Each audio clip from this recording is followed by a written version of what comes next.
అద్భుతాలు చేసేవాడు కావచ్చు, దేవుళ్ళలో ఒక దేవుడు కావచ్చు. ఇక్కడ ఉండేటువంటి నీ హృదయంలో నా హృదయంలో ఎవరైనా ఆ శిశువు ఏమై ఉన్నాడు అని తెలుసుకోవటమే క్రిస్మస్ లో ముఖ్యమైన ఆత్మీయ సత్యం. ఈ సత్యంలో మనం చూసేటప్పుడు మనం యేసు ప్రభువారు ఆ శిశువుగా ఉండేటువంటి ఆయన ఏమై ఉన్నాడు అనేటువంటి ఒక మాట హెబ్రీయులకు రాయబడిన పత్రిక 1వ అధ్యాయము మొదటి 3 వచనాలు ఎవరైనా చదివి వినిపించండి. హెబ్రీయులకు రాయబడిన పత్రిక 1వ అధ్యాయము మొదటి 3 వచనాలు. పూర్వకాలమందు నానా అమ్మ మీరు ట్రాన్స్లేషన్ వేరా అంటే మీరు వాడుక భాష బైబిల్ అయి ఉంటుంది. పూర్వకాలమందు నానా సమయములలోను నానా విధములుగాను ప్రవక్తల ద్వారా మాట్లాడిన దేవుడు ఈ దినముల అంతము యందు కుమారుని ద్వారా మనతో మాట్లాడెను. ఆయన ఆ కుమారుని సమస్తమునకు వారసునిగా నియమించెను. ఆయన ద్వారా ప్రపంచములను నిర్మించెను. ఆయన మహిమ యొక్క తేజస్సును ఆయన తత్వము యొక్క మూర్తివంతమునై ఉండి తన మహత్తు గల మాట చేత సమస్తమును నిర్వహించుచు పాపముల విషయములలో శుద్ధీకరణ తానే చేసి దేవదూతల కంటే పొందెను. వారికంటే శ్రేష్ఠుడై లోకమందు మహామహుడకు దేవుని కుడి పార్శ్వమున ఉండెను. ఇక్కడ చాలా మంది సత్యవాక్య కుటుంబీకులు ఉన్నారు. గత కొన్ని దినాలుగా ఇదే అంశాన్ని ధ్యానం చేస్తున్నాం. అవునా కాదా? ఎంతమంది విన్నారు? ఈ పాఠం చేయొద్దండి. ఎంతమంది విన్నారు? చాలా ఆసక్తిగా వినాలి. ఈ అంశంలో మనం చూస్తే 7 అంశాలను గ్రంథకర్త వివరించారు. 7 అంశాలు క్లుప్తంగా నేను మీకు చెప్తా. మొట్టమొదటిది చూసినట్లయితే మొదటి భాగంలో 1వ వచనంలో అంటున్నారు కదా, చూడండి 2వ వచనంలో ఆయన కుమారుని సమస్తమునకు వారసునిగా నియమించెను అన్నారు. ఇప్పుడు ఈ శిశువు ఎవరై ఉన్నారు? క్రీస్తు ప్రభు. ఆయనట సమస్తమునకు వారసునిగా నియమించాను. మనకు కూడా తల్లిదండ్రులు పిల్లలకి వీలునామా ఇస్తూ ఉంటారు. వీలునామా ఉద్దేశం ఏమిటి? ఇప్పుడు నా తదనంతరం నీకు వచ్చినటువంటి ఆస్తి నీ ఇష్టానుసారంగా నువ్వు ఉపయోగించుకోవచ్చు, అంతే కదా? అంటే ఇప్పుడు తండ్రి మరణించాడు, కుమారుడికి ఆస్తి వచ్చింది. ఇక తండ్రి అధికారం లేదు, కుమారుడు తన ఇష్టానుసారంగా నిర్వర్తిస్తారు. కానీ పరలోకపు తండ్రి సజీవుడు. ఈ సజీవుడైనటువంటి ఈయన కుమారునికి ఏమిచ్చారట? సమస్తమునకు వారసుడు. అంటే దైవత్వములో భాగమై ఉన్నాడు, పరిపూర్ణ అధికారము కలిగిన వాడు. ఆయన ఆ పశువుల తొట్టిలో ఎలా ఉన్నాడంటే దయనీయ పరిస్థితి, స్థలము లేనివాడు, పొత్తిగుడ్డలతో చుట్టబడిన వాడు, దారిద్రములో ఉన్నవాడు. మనల్ని ధనవంతులకు చేయటకు ఆయన దరిద్రుడయ్యాడు.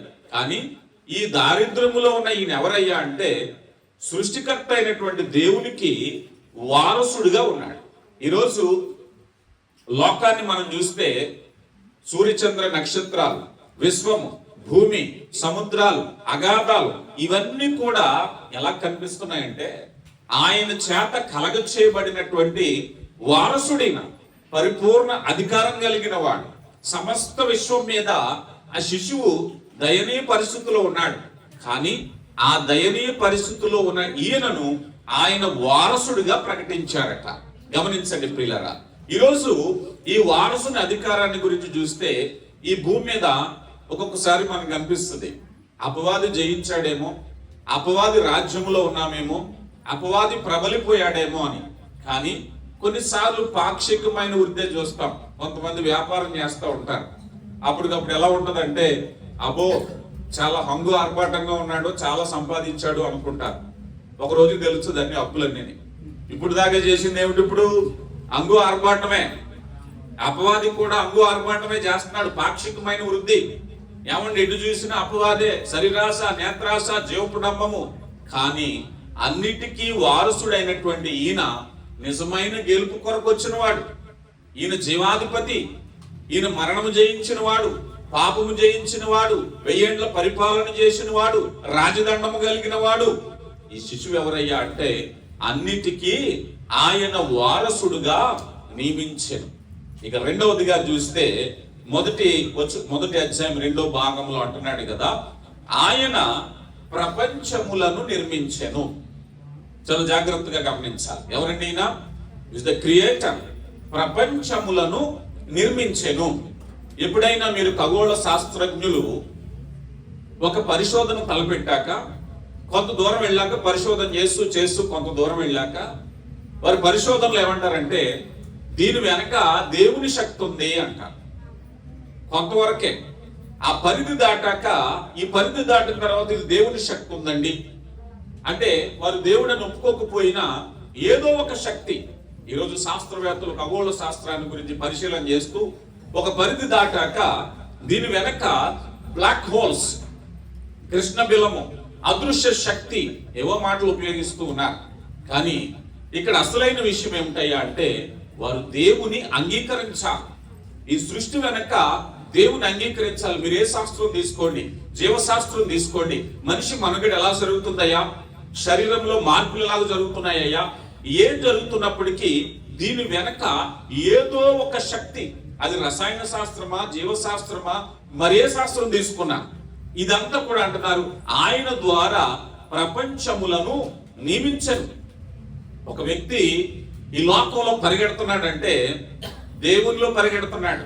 ఎందుకనంటే ఆయన కలగజేసిన ఉనికి, ఆయన కలగజేసిన వాతావరణం, ఆయన కలగజేసిన భూమి, ఆయన కలగజేసిన గురుత్వాకర్షణ శక్తి, ఇది లేకుండా మనిషి బ్రతకలేదు. అందుకే అంటున్నారు ఈ శిశువు ఏమై ఉన్నాడు? ఈ పొత్తిగడ్డలతో చుట్టబడిన ఈ శిశువు, దయనీయ స్థితిలో ఉన్న శిశువు ఎవరయ్యా అంటే ఈయన ద్వారా ప్రపంచములను నిర్మించను. ఈయన సృష్టికర్త, ఈజ్ క్రియేటర్. ఒకవేళ కొంతమంది నాస్తికులు ఉంటారు, దేవుడు లేడని చెప్పుకునేటువంటి నాస్తికులు. బహుశా వాళ్ళ కళ్ళు చెవులు మూసుకోవాలి, గాల్లో తేలాడి బ్రతకాలి. ఎందుకంటే దేవుడు లేడంటే భూమి లేదు, దేవుడు లేడంటే గాలి లేదు, దేవుడు లేడంటే విశ్వం లేదు, దేవుడు లేడంటే నీరు లేదు. అందుకని ఆయన ద్వారా ప్రపంచములు నియమించబడుతున్నాయి. 139వ సంకీర్తన 14వ చరణంలో ఒక మాట ఉంది చూడండి. నీవు నన్ను కలగ చేసిన రీతిని చూడగా భయమును ఆశ్చర్యమును నాకు కలుగుతున్నవి అన్నారు. నా మాటలు చాలా జాగ్రత్తగా వినాలి. మనం ఆయన మనల్ని కలగ చేసిన రీతిని గురించి జీవ గ్రంథం, మనం లేవికాండ గ్రంథం 17వ అధ్యాయము 11వ వచనంలో కూడా మనం చూసినప్పుడు మనిషికి ప్రాణానికి ఆధారం రక్తం అన్నారు. ఏమండి, ప్రాణానికి ఆధారం ఏమిటి? రక్తం. ఇది ఎప్పుడు చెప్పారు? 3500 సంవత్సరాల క్రితం చెప్పబడిన మాట. ఇప్పుడు 3500 సంవత్సరాల తర్వాత వైద్యులైన వారు, శాస్త్రవేత్తలు, జ్ఞానులు ఏమని తేల్చారు? ఇది అక్షర సత్యం. ఎప్పుడైనా మీరు చూసారా? రక్తదానము చేయండి, ప్రాణదాతలు కండి అంటారు. విన్నారా లేదా? ఈ మాట 3500 సంవత్సరాల క్రితం బైబిల్లో చెప్పబడింది. మీరు ఎప్పుడైనా రక్తాన్ని చూస్తే, కొద్దిగా వివరించి మాట్లాడుతున్నాను ఇక్కడ. రక్తము ఒక చోట నుంచి మరొక చోటకి ప్రవహిస్తుంది. ఇందులో ప్లాస్మా అనేటువంటిది ఉంటుంది. రక్తం అట గుండె నుంచి ప్రతి భాగానికి వెళుతుంది. ధరలు, సిమలు, అలాగే నాళాలు ప్రతి భాగానికి వెళ్ళి గుండె పంపు చేస్తే అక్కడి నుంచి ఆక్సిజన్ శరీరంలో ప్రతి భాగానికి తీసుకువెళ్తుంది. అక్కడి నుంచి పోషకాలు తీసుకెళ్తుంది. అక్కడి నుంచి వ్యర్థాలు తీసుకొస్తుంది. గుండె ఇక్కడే ఉండదు కానీ నడినెత్తి మొదలుకుని అరికాలు వరకు రక్తస్రవణ చేయటమే దాని పని. ఒకవేళ ఒక చేతికి వెళ్ళలేదు అనుకోండి, అప్పుడే పక్షవాతం చేయబడిపోయిందంట, అప్పుడే కాలు పడిపోయిందంట. రక్త ప్రసరణ ఎక్కడికి వెళ్ళలేదో అక్కడే ఆగిపోతుంది. అందుకని రక్తం సగానికి పైగా ప్లాస్మా ఉంటుంది. ఇందులో ఎలక్ట్రాయిడ్లు ఉంటాయి, ఇందులో పోషకాలు ఉంటాయి, ఇందులో మినరల్స్ ఉంటాయి, ఇందులో చాలా రకాలైనటువంటి ఉపయోగకరమైన ఉంటాయి. ఇది రక్తం అంటే ఏదో మనకు కనిపించేది మామూలుగా ఉంటుంది. ఇందులో కార్బోహైడ్రేట్స్ ఉంటాయి, ఇందులో కొలెస్ట్రాల్స్ ఉంటాయి, ఇందులో హార్మోన్లు ఉంటాయి, ఇందులో రక్తాన్ని గంటగట్టకుండా ఉంటాయి, ఇందులో ఇన్ఫ్లమేషన్, వ్యాధి నిరోధక ఫార్ములాలు ఉంటాయి, ఇందులో అల్యూమిన్ ఉంటుంది, ఇలాగా ఇమ్యూనో సిస్టమ్ ఉంటుంది. ఇవన్నీ ఎందుకు చెప్తున్నానంటే ఇట్స్ బ్యాలెన్స్. ఇది బ్యాలెన్స్. ఎప్పుడైనా మీరు విన్నారా ప్లేట్లెట్స్ పడిపోయినాయి అంటారు? రక్తంలో ఉండేటువంటి అనేకమైన విషయాల్లో ప్లేట్లెట్స్ ఒకటి. రక్తం కూడా అనేకమైనటువంటి నమూనాలు. ఈ నమూనాల్లో ఏదైనా పడిపోతే తెల్ల రక్త కణాలు, ఎర్ర రక్త కణాలు, ప్లేట్లెట్స్ ఏది పడిపోయినా ఇందులో మళ్ళీ బ్లడ్ లో కొలెస్ట్రాల్ ఉండాలి. ఆ కొలెస్ట్రాల్ కూడా తగుమాత్రం ఉండాలి. ఎక్కువైతే హార్ట్ అటాక్. ఏమంటే బ్లడ్ కొలెస్ట్రాల్ వచ్చింది మందులో అని అంట. నేను ఇన్ని విషయాలు ఎందుకు చెప్తున్నాను అంటే ఈ రక్తానికి నీ ప్రభు అయి ఉన్నాడు. నీ శరీరంలో ఉండే రక్తానికి ఆయనే ప్రభు అయి ఉన్నాడు. ఆయన సృష్టికర్త. అంటే నీ శరీరము నీవు నన్ను కలగ చేసిన రీతిని చూడగా భయమును ఆశ్చర్యమును కలుగుచున్నది. రక్తంలో 90% నీరుంటే 10% మిగిలిన భాగాలు ఉంటాయట. ఈ రక్తం మొదటగా గుండె నుంచి ఎడమ వైపుకు వెళ్తుంది. అక్కడి నుంచి మూత్రపెట్టి, అక్కడి నుంచి ఊపిరితిత్తుల్లోనికి వెళ్తుంది. అక్కడ కార్బోహైడ్రేట్స్ అక్కడ నిక్షిప్తం చేసి అక్కడికి శుద్ధీకరించి ముందుకు వెళ్తుంది. ఇన్ని రకాలైనటువంటి పనులు చేయటానికి సృష్టికర్త గుర్తుకు రావాలి. ఈ సృష్టికర్త గుర్తుకు రావాలి. చూడండి, దీని గురించి మాట్లాడితే ఒక విభాగానికి వెళ్ళి పని చేయటానికి ఒక సిస్టమ్ కి నిమిషానికి 72 సార్లు కొట్టుకుంటుంది. రోజుకి 1,00,000 సార్లు కొట్టుకుంటుంది. అలాగా ఎప్పుడైతే ఇయర్ కి 38 మిలియన్ సార్లు ఒక మనిషి 70 సంవత్సరాలు బతికితే 2.5 బిలియన్ సార్లు మనిషి గుండె కొట్టుకుంటానే ఉంటుంది. ఆయాసం వచ్చిందా? ఇంత గుండెను నీ గుండెలో పెట్టింది ఈ శిశువు ఎవరు? ఈ శిశువు ఎవరు? సృష్టికర్త. ఆయన మహత్తు గల మాట చేత ఈ సృష్టిని కలగజేస్తే ఆ సృష్టిలో నువ్వు నేను ఉన్నాం. అక్కడ మనిషి 1.3 గ్యాలన్ బ్లడ్ వెళ్ళిపోతూ ఉంటది. మనకు తెలియదు, లోన సిస్టమ్ పనిచేస్తూ ఉంటది. ఇది రోజుకి 1900 గ్యాలన్లు. ఒక 70 సంవత్సరాలు బతికితే 48 మిలియన్ల గ్యాలన్ల రక్తాన్ని నీ హార్ట్ పంప్ చేస్తుంది. ఇంత వివరంగా నేను ఎందుకు చెప్పాను అంటే ఆ రక్తానికి నీ యేసయ్య ప్రభు అయి ఉన్నాడు. ఆయన సృష్టికర్త అయి ఉన్నాడు. Is the creator. కలిగి ఉన్నది ఏది ఆయన లేకుండా కలగలేదు. ఈ శిశువు ఎవరయ్యా అన్నట్లయితే ఆయనే ప్రభు. ఆయన రక్తమే నిన్ను శుద్ధీకరించేది. ఆ గొప్ప దేవుడు ఆయన ఎవరయ్యా అనంటే ఆయన సృష్టికర్త. ఇక మూడవదిగా మనం చూసినట్లయితే 3వ వచనం హెబ్రీయులకు రాయబడిన పత్రికలో కొద్దాం మరలా. ఆయన దేవుని మహిమ యొక్క తేజస్సు అన్నారు. ఎవరైనా ఆయన మహిమ యొక్క తేజస్సు. ఇప్పుడు ఈ గదిలో దీపం వెలుతురు వెలిగించాం. ఒకవేళ కనుక తలుపులు తీసామనుకోండి, ఈ దీపము ఏం చేస్తుంది? ఇప్పుడు బయటకు వస్తూ ఉంటది. బయట లైట్ వెలిగిందో లేదో చూడరు. వెలుతురు వస్తుంటే లైట్లు వేసినట్టే, అవునా లేదా అండి? ఇప్పుడు లోన ఆ గదిలో దీపాలు వెలుగుతున్నాయో లైట్లు ఆన్ చేస్తారా లేదా అని అంటే పరిగెత్తుకుని వచ్చి లైట్ అమ్మ చూస్తాడా, బయట చూస్తాడా? చెప్పాలి. బయట చూస్తే చెప్పేచ్చు కదా, కిటికీలోంచి కనబడుతుంది కదా. లైటింగ్ ఫ్లో అవుతే ఆ దీపం వెలిగినట్టే. యేసు ప్రభు దీనుడైనటువంటి ఈయన ఆ మహిమ యొక్క ఏ మహిమ? ఆయన యెషయా గ్రంథం 6వ అధ్యాయంలో కనిపించినప్పుడు ఆ కనులు చూడలేకపోయాడు కదా. మోషే అడుగుతాడు, దేవా నీ మహిమను చూడటానికి నాకు అవకాశం ఇవ్వమంటే దేవుడు అంటారు, మోషే నన్ను చూసిన ఏ నరుడు బ్రతక జాలడు. అంత మహిమ యొక్క ఆ మహిమ తేజస్సును మానవాళికి చూపించటానికే శరీర రీతిగా వచ్చినటువంటి ప్రత్యక్షత ఈ తేజస్సు. ఏ తేజస్సు అయితే ఉందో ఆ తేజస్సు అదే. ఈరోజు ఫిలిప్ అడుగుతాడు, ప్రభువా తండ్రిని మాకు ఎప్పుడు చూపిస్తావు? ఫిలిప్పు, ఇంతకాలం నాతో ఉన్నావు, ఇంకా నువ్వు తెలుసుకోలేదా? ఆ తేజస్సు చూపించటానికే శరీరం అవసరమైంది. ఆ తేజస్సు మానవాళికి తెలియపరచటానికే శరీరం అయింది. ఆ శరీరమే మహిమ యొక్క తేజస్సు అన్నారు. ప్రియులారా గమనించండి. అయితే ఈ మహిమ తేజస్సు దేవుడు తన శక్తిని తన కుమారుని ద్వారా మానవాళికి తెలియపరచాలి, ఆ ప్రేమను పంచాలి, ఆ ప్రత్యక్షతను అనుగ్రహించాలనే ఈ భూమి మీదకి వచ్చారు. ఇక 4వదిగా మనం చూసినట్లయితే 3వ వచనం హెబ్రీయులకు రాయబడిన పత్రిక 1వ అధ్యాయం 3వ వచనం. తేజస్సును ఆయన తత్వము యొక్క చాలండి. ఇందాక ఒక సహోదరి చదువుతూ ఏదో చదివారు, ఏం పేరు ఏంటమ్మది, మూర్తివంతం అనే మాట ఏదో చెప్పారు. ప్రతిరూపము అన్న. నేను మీకు చెప్తాను, ఆయన తత్వము మూర్తిమంతం, రెండు మాటలు. తత్వం అంటే నేచర్, దేవునికి ఒక స్వభావం ఉంటుంది.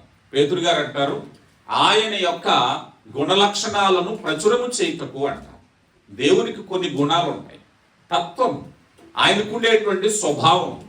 ఆ స్వభావం ఎలాంటిదంటే పరిశుద్ధమైనది, ప్రేమ కలిగినది. దేవుని తత్వం. ఈ తత్వాన్ని మానవాళికి చూపించటానికి, మీకు అర్థం కావడానికి చెప్తాను. ఒక టీచర్ గారు ఉన్నారు, కొన్ని పాఠాలు నేర్పిస్తూ ఉన్నారు. ఈయనకు సరిపడిన జ్ఞాన విద్యార్థులకు అందరికీ రాకపోయినా, ఒక ఆయనకి 40%, ఒక ఆయనకి 30%, ఒక ఆయనకి 90% ఆ జ్ఞానాన్ని పొందుకుంటూ ఉంటారు. కానీ ఈయనతో ఉన్న జ్ఞానానికి పరిపాటైనటువంటి జ్ఞానం ఎవరికైనా వస్తే కంప్లీట్ అక్కడ ఉన్నది అని. ఇప్పుడు మూర్తివంతం అంటే ఆయనలో ఉండేటువంటి కంప్లీట్నెస్, తత్వము యొక్క మూర్తివంతం, దేవునికి ఉన్న సుగుణాల కంప్లీట్నెస్ యేసు ప్రభులో చూస్తున్నాం. మూర్తివంతం అంటే 100%. అంటే దేవుడు పరిశుద్ధుడా, ఆ పరిశుద్ధత చూడాలి అంటే ద కంప్లీట్ ఫిగర్ యేసు ప్రభులో చూస్తాం. ఆయన ప్రేమ కలిగిన వాడా, అది తత్వం మూర్తివంతం, కంప్లీట్నెస్ యేసు ప్రభులో చూస్తాం. ఆయన జాలి కలిగిన వాడా, ఆ జాలి కంప్లీట్నెస్ ఇక్కడ చూస్తాం. ఆయన తగ్గించుకునే స్వభావం ఉందా? మీరు చూడండి, యేసు ప్రభు వారు ఈ భూమి మీద పరిచర్య చేసినప్పుడు, నాలో పాపం ఉన్నదని ఎవరైనా నిరూపించగలరా? ఆ మాటని 2000 సంవత్సరాలు అయింది. ఇప్పటికీ ప్రయత్నిస్తున్నారు. ఇదిగో యేసు ప్రభు వారికి పెళ్ళయింది, యేసు ప్రభు వారు దేవుడు కాదు, యేసు ప్రభు వారు చనిపోలేదు, ఎన్నో వదంతులు. బట్ స్టిల్ చెప్పేది ఏమిటంటే ఆయన మూర్తివంతము, పర్ఫెక్షనెస్. ఆయన పరిపూర్ణమైనటువంటి దేవుని స్వరూపము. నేను పరిశుద్ధుడు గనక మీరును పరిశుద్ధులై ఉండడని ఎప్పుడో దేవుడు చెప్పారు. ఏ మానవుడు ఉన్నాడు చెప్పండి? అందరూ పాపము చేసి దేవుడు అనుగ్రహించి మహిమను పొందుకోలేకపోతున్నారు. ఆ కంప్లీట్నెస్ చూపించటానికే యేసు ప్రభు వారు ఈ భూమి మీదకి వచ్చారు. యేసు ప్రభు వారు ఈ భూమి మీదకి వచ్చారు. ఇప్పుడు తన క్రియల ద్వారా యేసు ప్రభు వారు నీతిమంతుడు, ఆయన పరిశుద్ధుడు కనుక ఈయన పరిశుద్ధుడే. ఆయన దీర్ఘశాంతం కలిగిన వాడు, ఈయన దీర్ఘశాంతం కలిగిన వాడే. దేవుడు లోకముని ఎంతో, ఈ ప్రేమ ఇక్కడ కనిపిస్తుంది. ఆయన సిలువలో ప్రేమ, ఆయన తగ్గించుకున్న ప్రేమ, ఆయన దీనుడైన ప్రేమ, ఆ ప్రేమ ఇక్కడ కనిపిస్తుంది. అందుకని ఆయన తత్వము యొక్క మూర్తిమంతము. ఈ శిశువు ఎవరండి? దేవుని యొక్క సుగుణాలను కలిగినటువంటి ద కంప్లీట్ హ్యూమన్. ఆ కంప్లీట్ హ్యూమన్ ఈయనే. ఈరోజు ఆయన వంటి చక్కని స్థితిని కుమారుడి ద్వారా తెలియపరిచారు కనుక తత్వము యొక్క మూర్తివంతము అన్నారు. ఇక 5వదిగా మనం చూసినట్లయితే హెబ్రీయులకు రాయబడిన పత్రిక 1వ అధ్యాయము తర్వాత తన మహత్తు గల మాట చేత సమస్తమును నిర్వహించుచు. చూడండి, చలో అక్కడ కాదు, 5వ మాట, సమస్తమును నిర్వహించుచు. దాన్ని సరైన తర్జుమాల్లో కాపాడుచు అన్నారు. ఏం చేస్తున్నారండి? కాపాడుచు. యేసు ప్రభు వారు ఈ భూమి మీదకి రావటాన్ని బట్టి నీవు నేను జీవిస్తున్నాం. ఎంతమంది మాట వింటారు? ఈరోజు చాలా మంది, అయ్యా ఒకప్పుడు పలానా రోగానికి జనం చచ్చిపోయేవారు, మందు కనిపెట్టాక బతుకుతున్నారు అనేటువంటి అపోహలు ఉన్నాయి. శాస్త్ర సాంకేతిక రంగాలు ఉన్నాయి కనుక నేను బతుకుతున్నాను, డబ్బు ఉంది కనుక నేను బతుకుతున్నాను, ఉద్యోగం ఉంది కనుక నేను బ్రతుకుతున్నాను, మరొకటి ఉంది కనుక నేను బ్రతుకుతున్నాను అనే భావం నీకుంటే, ఈరోజు మానవాళి భూమి మీద మనుగడ సాధించటానికి ఏకైక కారణము ఆయన సమస్తమును కాపాడుచు. ఎలా కాపాడుతాడో నేను వివరిస్తాను. ఇప్పుడు యేసు ప్రభు వారు ఈ భూమి మీదకి వచ్చారు. యేసు ప్రభు వారు సిలువ వేయబడ్డారు. యేసు ప్రభు వారు ఆరోహణమై అక్కడికి వెళ్ళిపోయారు. ఏం చేస్తున్నారు ఇప్పుడు అక్కడ? మన యోహాను గారు రాసినటువంటి మొదటి పత్రిక 2వ అధ్యాయంలో ఒక మాట చూస్తాం. చూడండి, 2వ అధ్యాయము, యోహాను గారు రాసిన మొదటి పత్రిక 2వ అధ్యాయము. ఆయనే మన పాపములకు శాంతికరమై ఉన్నాడు, మన పాపములకు మాత్రమే కాక సర్వలోకమునకు ఏమై ఉన్నాడండి? సర్వలోకానికి శాంతికరుడై ఉన్నాడట. మరొక మాట అక్కడ చూస్తే మన తరపున విజ్ఞాపన ప్రార్థన చేస్తున్నాడు. ఈ మాట జాగ్రత్తగా వినండి అర్థం కావడానికి. ఇప్పుడు యేసు ప్రభు వారు తండ్రి దగ్గర విజ్ఞాపన ప్రార్థన చేస్తున్నారు. ఏ విజ్ఞాపన ప్రార్థన చేస్తారు చెప్పండి? దేవునికి కోపం ఎక్కువ అనుకుందాం. ఇప్పుడు మానవుడు పాపం వల్ల వచ్చు జీతము, చచ్చిపోతున్నారా? పాపం చేసిన వాళ్ళందరూ టప్మని చచ్చిపోయారు అనుకోండి, కరోనా వచ్చినట్టు ఎలా ఉంటుంది చెప్పండి? పాపానికి ఛాన్సే లేదు. కానీ పాపం చేసిన వాడు ఇంకా యథేచ్ఛగా ఎందుకు బ్రతుకుతున్నాడో తెలుసా? యథేచ్ఛ. అక్కడ విజ్ఞాపన ప్రార్థన చేస్తారు. ఏమని చేస్తున్నారు? తండ్రి, పాపం వల్ల వచ్చు జీతం మరణం అయితే ఆ మరణాన్ని నేను అనుభవించాను కదా. పాపం వల్ల వచ్చు జీతము శిక్ష అయితే నేను సిలువ మీద అనుభవించాను కదా. నేను గాయపడ్డాను కదా. పాపం వల్ల వచ్చిన మరణమే అనుకుంటే ఆ మరణాన్ని నేను పరిహారం చెల్లించాను కదా. వారికి సమయమే నాయనా, వారు మారు మనసు పొందటానికి దీర్ఘశాంతాన్ని గుర్తు చేసేవారే ఈ శిశువు. ఈ శిశువు ఈ భూమి మీదకి వచ్చి చేసిన పని ద్వారా దేవునికి రిప్రజెంటేషన్. అయ్యా, నేను వెళ్ళి చేసిన పనిని బట్టి వారిని కాపాడు. ప్రపంచమును ఆయన కాపాడటం అంటే ఇదే. ప్రపంచమును ఆయా వస్తువులను నిర్వర్తించటం అంటే ఇదే. ఆయన మానవాళి మనుగడ సాధించటానికి పరిహారాన్ని పరలోకములో ప్రతిబింబిస్తున్నారు. ఈరోజు పాపం చేసేవాడు యథేచ్ఛగా పాపం చేస్తున్నాడంటే పాపానికి లైసెన్స్ కాదు, మారు మనసు పొందటానికి ఆయన ఇచ్చేటువంటి దీర్ఘశాంతం. చూడండి, అంజూరపు చెట్టు దగ్గరికి వెళ్ళి దీని వలన ఏల నిస్సారము కాకూడదు, గొడ్డలి ఆ చెట్టు మీద నరికేసేయంటే ఆ తోటమాలి వచ్చి అంటున్నాడు, అయ్యా దీనికి మరి 2 సంవత్సరాలు, మరి కొంత కాలం. యేసయ్య ఇప్పుడు అదే చేస్తున్నారు అక్కడ. అయ్యా ఇదిగో ఈ దేశంలో, ఈ పలానా దేశంలో, భారతదేశంలో, ఖత్తర్లో, దుబాయ్లో, అమెరికాలో ఈ దేశాన్ని సమూల నాశనం చేస్తానంటే నాయన మరికొద్ది సమయం. ఆ మాటే చెప్తున్నారు ఇక్కడ. ఎబ్రిల్కు రాయబడినటువంటి పత్రిక, ఇదిగో ఆయన మాట చేత సమస్తమును నిర్వహించుచు కాపాడుచు. ఈరోజు నీవు నేను బ్రతుకున్నానంటే ఎవరు కారణం చెప్పాలి? ఈరోజు బ్రతుకున్నానంటే డబ్బా, ఉద్యోగమా, మరొకటా ఏమిటి? ఆయనే. ఎన్నున్నా ఏమి లేకపోయినా దేవుని దయ లేకపోతే మనిషి బ్రతకలేడు. ఆయన దీర్ఘశాంతం కలిగిన వాడు గనక, అయ్యా పాపం చేసి దేవునికి కోపం వచ్చిన ప్రతిసారి కూడా నాయన మరికొద్ది సమయం, ఇదిగో నేను అనుభవించాను కదా, ఇదిగో రక్తాన్ని చిందించాను కదా, మరణాన్ని అనుభవించాను కదా, అయ్యా చల్లారు, ఇదిగో మరొక అవకాశం. దేవుడు మనకిచ్చేటువంటి ఆ విలువైనటువంటి అవకాశాన్ని బట్టి ఈరోజు మనం బ్రతుకుతున్నాం. ఈరోజు మానవాళి మీకు అర్థం కావడానికి ఈ భూమి మీద సమస్తం కూడా చక్కగా అమర్చబడిందంటే గ్రావిటీ, గురుత్వాకర్షణ శక్తి వల్ల పనిచేస్తుంది కదా. గురుత్వాకర్షణ శక్తి లేదనుకుందాం, వస్తువు ఎగరేసిన వస్తువు ఎక్కడ ఉంటుంది? గాల్లో ఉంటుంది, తిరిగి రాదు, అలా పోతూ ఉంటుంది. కారులో వెళ్ళేటప్పుడు కుదుపు వచ్చిన తర్వాత ఎగిరానుకో టక్మని పడతాం. గురుత్వాకర్షణ శక్తి లేకపోతే పైన ఉన్నవాడు పైన అంటుకుని ఉంటాడు. ఇక అవునా కాదా? వర్షం పడదు, జలప్రవాహాలు, జలపాతాలు పైన ఎగురుతూ ఉంటాయి, విచిత్రంగా ఉంటుంది. అయితే దీని అంతటికీ గురుత్వాకర్షణ శక్తి అని తెలుసుకున్నాడు. కానీ మానవుడు ఆ గురుత్వాకర్షణ శక్తి ఎలా పనిచేస్తుందో ఇప్పుడు జరిగే పరిశోధనలు, హౌ ఇట్ వర్క్స్, ఎలా పనిచేస్తుందని. ఈరోజు గురుత్వాకర్షణ శక్తి భూమిని నిర్వర్తించటం ఎలాంటిదో దేవుడు ప్రపంచమును నిర్వర్తించుచు, అది మనిషి తెలుసుకోలేకపోతున్నాడు, గ్రహించలేకపోతున్నాడు. అయ్యా ఇంకా దేవుని దయాదాక్షణ్యాలు, ఇంకా దేవుని ప్రేమ, ఇంకా దేవుని కనికరము ఎలా వస్తుందయ్యా అంటే ఆ శిశువు ఏమై ఉన్నాడో ఆయన నిర్వర్తించుచు ఆ పరలోకంలో ఆయన ఉండబట్టే ఈరోజు మనము సజీవులుగా ఉన్నాం. ఇక 5వది, పాపముల విషయంలో శుద్ధీకరణ తానే చేసి చాలు. అక్కడ ఆగండి. తానే ఏం చేశాడండి? శుద్ధీకరణ.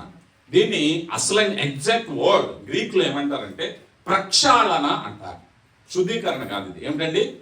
ప్రక్షాళన అన్నారు. మీకు అర్థం కావాలి అంటే, ఒక వ్యక్తి అనారోగ్యంగా ఉన్నప్పుడు అతడుకు పై కట్లో, పై లేపనాలో, పై వైద్యమో చేసి సూపర్ అంటే కుదరదు.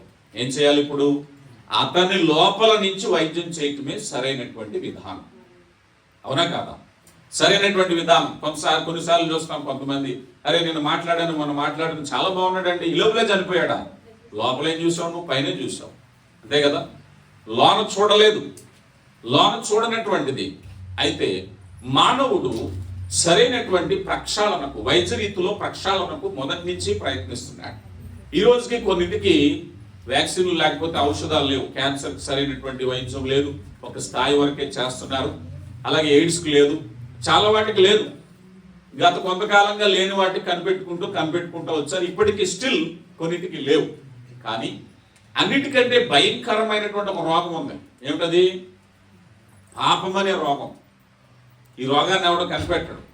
ఈ రోగం వచ్చేటువంటి ప్రాబ్లం ఏంటంటే, ఈ పాపం అనేటువంటి రోగం చేసేటువంటి ప్రాబ్లం ఏమిటంటే, చాలా రోగాలు శరీరంతో ఉన్నప్పుడే నీ మీద ఎఫెక్ట్ చూపిస్తాయి. అవునా కదా? చాలా రోగాలు శరీరంతోనే. ఒక వ్యక్తికి ఒక క్యాన్సర్ ముదిరిపోయింది అనుకుందాం, ఎంతవరకు తీసుకెళ్తుంది? మనిషిని మరణం వరకు తీసుకెళ్తుంది. మనిషి చచ్చిపోయాక క్యాన్సర్ లేదు, ఏమీ లేదు ఇక. అవునా లేదా? కానీ పాపం అలా కాదట.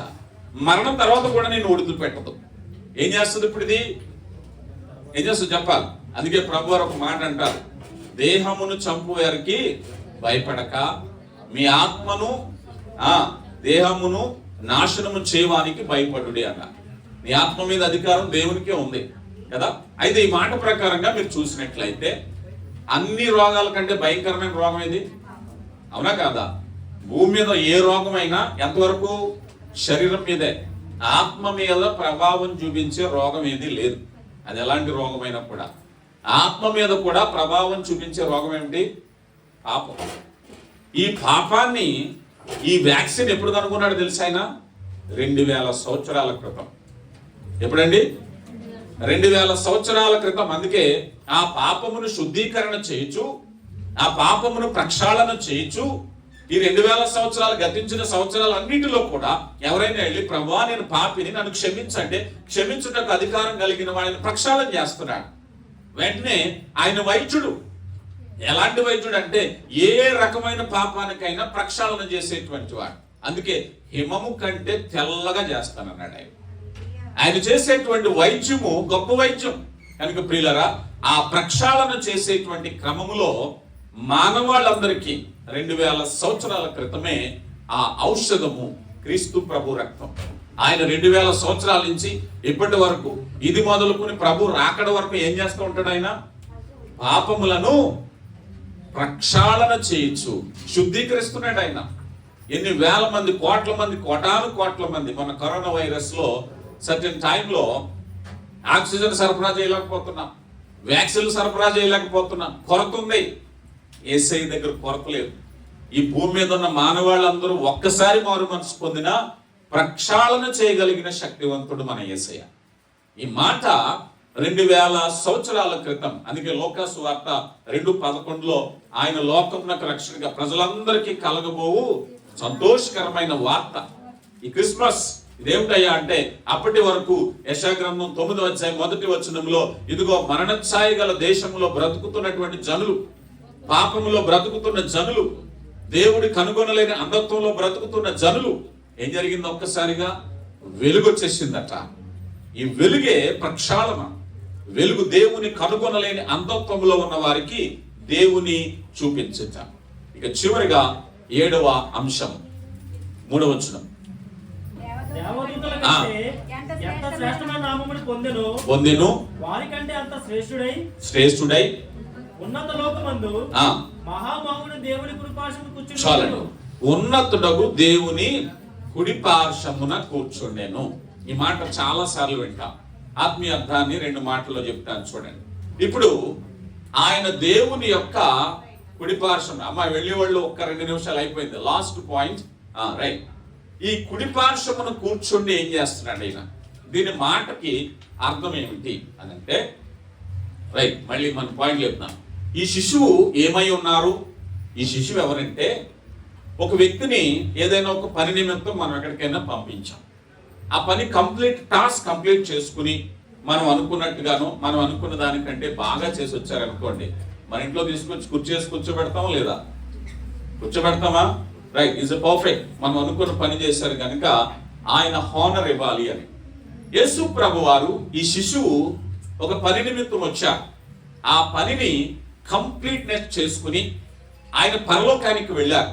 పాపముల నిమిత్తం పరిహారము చెల్లించారు, విమోచన చెల్లించారు, నీతిమంతుడిగా ఎంచబడ్డారు, పాపాన్ని జయించారు, లోకాన్ని జయించారు, అపవాది తలను చెదగొట్టారు. ఆయన పరలోకానికి వెళ్ళాలి. ఇప్పుడు ఎక్కడ ఉన్నారు ఆయన? పరలోక సింహాసనుడిగా ఉన్నారు ఆయన. తండ్రి అయిన దేవుని కుడి పార్శ్వమున కూర్చుండుటకు అర్హత. ఈ మాటను మనం చూస్తే ఈ మాటకు అర్థం ఏమిటంటే తన బాధ్యతను నిర్వర్తించిన వారు శిలువ మీద అయ్యా ఇదిగో సమాప్తమాయను. ఏం సమాప్తమైంది? ఆయనకి ఇవ్వబడిన బాధ్యతను సమస్తమును పరిపూర్ణ చేసి సమాప్తమాయనని పరలోకానికి వెళ్ళారు. ఇప్పుడు ఆయన హానర్ ఏ స్థితిలో ఉన్నారు? ఆయన ఇప్పుడు దేవుని కుడి పార్శ్వమున కూర్చుండి ఉండేటటువంటి స్థితి. ఈ స్థితిలో మొదటి అంశం. రెండవ అంశం ఏమిటయ్యా అన్నట్లయితే ఈరోజు నీకు నాకు మానవాళ్ళందరికీ ఇవ్వబడిన బాధ్యత ఏమిటి? ఆయన ఏ మార్గాన్ని వెళ్ళారో మనమందరం కూడా మార్గానికి వెళ్ళాలి. ఎక్కడికి వెళ్ళాలి? నిత్యజీవం, పరలోకం పొందుకోవటమే క్రైస్తవుని యొక్క విధి. నీ ఉద్యోగమా, నీ డబ్బా, నీ అప్పులు తీరిపోవటమా, ఇది కాదు. క్రైస్తవుని యొక్క ముఖ్యమైన విధి ఏమిటి చెప్పండి? నిత్యజీవం పొందుకోవటం, అంతే కదా. నిత్యజీవం పొందుకోవటానికి అక్కడికి వెళ్ళాలంటే కుడి పార్శ్వమున ఉన్నటువంటి అధికారము కలిగినటువంటి ఆయన ఏర్పాటు చేసిన మార్గం ఏదైతే ఉందో, నాయనా నేను ఏ మార్గంలో వచ్చానో మీరు కూడా అదే మార్గంలోకి వస్తే మీరు కూడా హానర్, గౌరవాన్ని పరలోకంలో పొందుకుంటారు. అందుకే రోమీయులకు రాయబడిన పత్రిక 6వ అధ్యాయంలో క్రీస్తు యేసులోనికి బాప్తీసం పొందిన మీరందరూ కూడా ఆయన మరణంలో పాలు పంపులు పొందుతారని మీరు ఎరగరా? అంటే ఆయన మరణించాడు, మనం కూడా బాప్తీసం వల్ల ప్రాచీన జీవితంలో మరణిస్తున్నాం. మరణించిన వాడు క్రీస్తు ప్రభు 3వ దినాన్ని ఎలా లేచారో పునరుద్ధాన శక్తిని మీరు పొందుకుంటున్నారు అన్నారు. అంటే సిలువ మరణ పునరుద్ధానమే బాప్తీసం అని నువ్వు నమ్మితే అదే మార్గంలో నువ్వు వెళితే ఆయన వెళ్ళిన మార్గంలో యేసు ప్రభు అన్నారు, నేనే మార్గమును సత్యమును జీవమును. ఫిలిప్పీయులకు రాయబడిన పత్రిక 2వ అధ్యాయము 9 నుంచి 11 వచనాలు చివరిగా నేను చదివినిపిస్తున్నాను, చూడండి. చదవండి. పరలోకమందున్న వారిలో గాని, భూమి మీద ఉన్న వారిలో గాని, భూమి కింద ఉన్న వారిలో గాని ప్రతి వాని మోకాలును యేసు నామమున వంగునట్లును ప్రతి వాని నాలుకయు తండ్రి అయిన దేవుని మహిమార్థమై యేసుక్రీస్తు ప్రభువని ఒప్పుకొనున్నట్లు. చూడండి, ఈ నామం ఏమిటట? ప్రతి మోకాలు వంగాలట, ప్రతి నాలుక ఆయన స్తుతించాలి, అంగీకరించాలి. ఇది ఆ శిశువు. అందుకని ఈయన దేవుని కుడి పార్శ్వమున కూర్చున్నారు. Is right authority. ఈరోజు సమస్త మానవాళికి రక్షించుటకు సామర్థ్యం కలిగిన వాడు కదా. ఈరోజు నీవు నేను రక్షింపబడి పాపము నుంచి విమోచింపబడాలి అంటే అధికారము కలిగినటువంటి వాడు. కనుక ప్రియులారా, ఈ శిశువు ఏమై ఉన్నారు? మనం కూడా క్రిస్మస్ లో ఇక్కడ కొద్దిగా తక్కువ ఉండొచ్చు, మన ఇండియాలో అయితే చక్కగా చిన్న చిన్న గడ్డేసి చిన్న గుడిసేసి అందులో చిన్న తొట్టు పెట్టి అలంకరించేటటువంటి ఎన్నో సందర్భాలు మనం చూస్తూ ఉంటాం. సంతోషం, వాటి వేటిని నేను విమర్శించట్లేదు. కానీ ద రియల్ మీనింగ్ ఎప్పుడైతే మన హృదయానికి తాకిందో, ద రియల్ మీనింగ్ ఎప్పుడైతే మనం అర్థం చేసుకోగలుగుతామో మనం ఎదుటి వాళ్ళకి చెప్పగలుగుతాం, ఆత్మీయంగా బలపడతాం. లేకపోతే ఏమంటే మీ పండుగ వచ్చింది, మీ బూలు ఇచ్చారు, మా పండుగ వచ్చింది మేము కేక్ ఇస్తాం అన్నట్టు అయిపోతుంది. అలా ఉండకూడదు. ఎందుకంటే యు ఆర్ స్పెషల్. ఎందుకంటే ఈ క్రిస్మస్ లో నీకు ఎవరు ఏ బహుమానం ఇచ్చినా ఇవ్వకపోయినా దేవుడు నిన్ను ప్రేమించి నీకు ఇచ్చిన బహుమానమే ఈ శిశువు. ఈ శిశువుని నీకు బహుమానంగా ఇచ్చారు. దేవుడు లోకమును ఎంతో ప్రేమించిన మాటను క్రియారూపముగా చూపించినటువంటి సందర్భంగా ఇది మనం చూస్తూ ఉన్నాం. కనుక ప్రియులరా, ఆత్మీయ జీవితాల్లో దేవుని గురించిన జ్ఞానం మనం ఎంతగా పొందుకుంటామో అంత ఆత్మీయంగా బలపడతాం. క్రిస్మస్ అనేకమైన ఆత్మీయ సత్యాలను మనకి నేర్పిస్తూ ఉంటుంది. ఆ శిశువు ఎవరో అని తెలుసుకునేటువంటి ప్రయత్నంలో ఎంత ప్రార్థనా పూర్వకంగా మనం ముందుకు వెళ్ళామో అంత ఆత్మీయంగా బలపడతాం. ఆ రీతిగా ఈ నిజమైన ఆనందం ఎప్పుడైతే నువ్వు పొందుకుంటావో, ఇది సంవత్సరానికి ఒకసారి వచ్చేది కాదు, కానీ నీ బ్రతుకు దినములన్నిటా నువ్వు ఆనందాన్ని పొందుకుంటావు. యేసయ్యను కలిగి ఉంటే నీ జీవితంలో ఎప్పుడు ఆనందమే. అందుకే అపోస్తలుడైన పౌలు గారు అంటున్నాను, ఆనందించుడి, మరలా చెప్పుదును ఆనందించుడి. మనం ఎప్పుడు కూడా ఆనందించే వారుగా ఉండాలని దేవుడు కోరుకుంటున్నారు. నీ ప్రతి విచారాన్ని, ప్రతి దుఃఖాన్ని తీసివేసి తొలగించి సంతోషకరమైన రీతిలో దేవుడు నిలిపి ఉంచడానికి, నశించిన దానిని వెతికి రక్షించడానికి భూమి మీదకి వచ్చారు. ఆయన నిన్ను నన్ను వెతికిన ప్రేమ కనుక దేవుని చిత్తానికి లోబడదాం, ఆ సంతోషాన్ని కలిగి ఉందాం. దేవుడు మిమ్మల్ని బహుగా దీవించును గాక. క్రిస్మస్ శుభాలు మీకు, మీ కుటుంబాలకు చెందును గాక. ఆమేన్.